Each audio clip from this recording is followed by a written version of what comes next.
behind the scenes. Just wanted to share a little bit of our process and just little things that we do to try to personalize the keepsakes that we put together. Now, this one I didn't have time to make a video when I was actually doing it because literally the order came in at 3:30 p.m. and it had to be out the door by 5:30 p.m. in order for it to get to the service on time.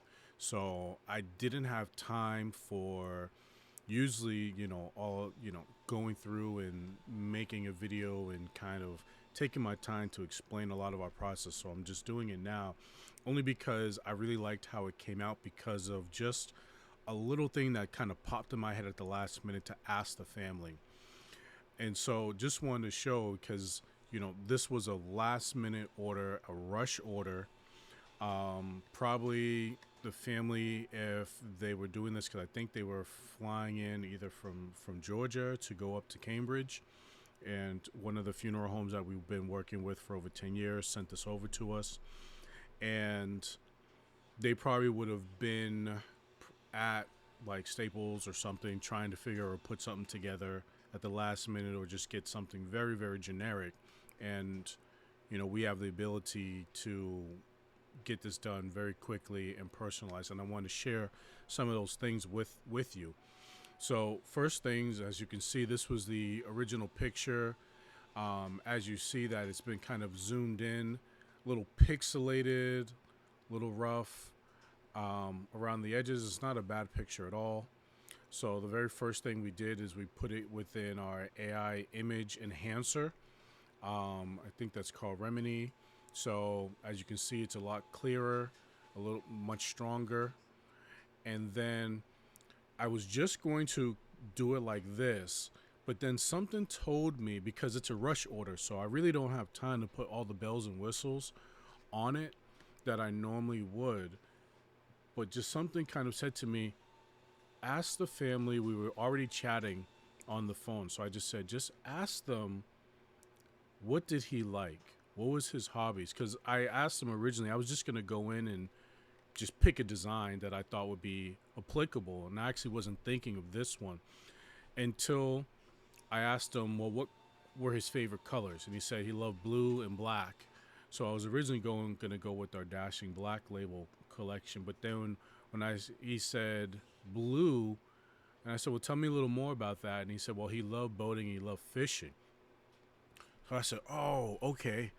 I can add, a boat or fish or something to the design and make it a little better and more personal, even though it's a rush. That's not going to take me a lot of time to do that, especially with the process that I'm going to show you now.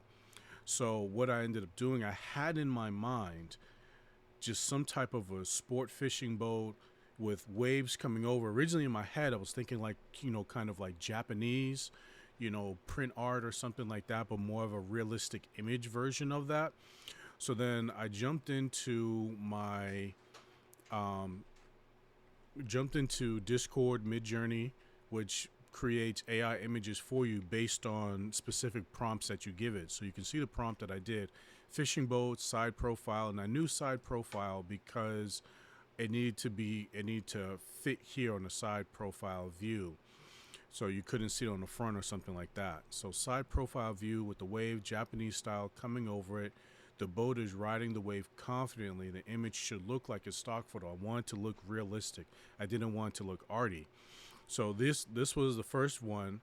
So then I went through and I edited the prompt a little bit and I got even closer. So then I ended up picking these two that I wanted to work with. But as you can see, if I put this on the page or on the prayer card, it's going to take up like the whole thing. And it needs to be more of a side element or complementary element. So then I dropped that into Photoshop, extended the waves going across, and ended up with this here because I wanted to look natural as if it was a part of the page. And they were definitely in love with it. The service was today. Well, it's probably be, well over by the time you folks are actually watching this video. but they were very, very happy with how this came out. Funeral homes happy that they got someone they can rely upon once again to get it done in time. And I'm happy because just asking that question and having these tools at my disposal allowed me to finish a rush order, but also do something that was more personal and personalized. So this is something that the family will be able to keep with them for days to come. But I just wanted to share that with you, that process. But from kind of start to finish, it took us about 2 hours or so to get it done. And it was about 200 prayer cards that we ended up doing. But uh, just happy to be able to use our skills to honor legacies and wanted to share our process with you. If something you need or you want us to honor your loved one's legacy, feel free to reach out. Thank you very much and wishing you the best honoring the legacies in your care.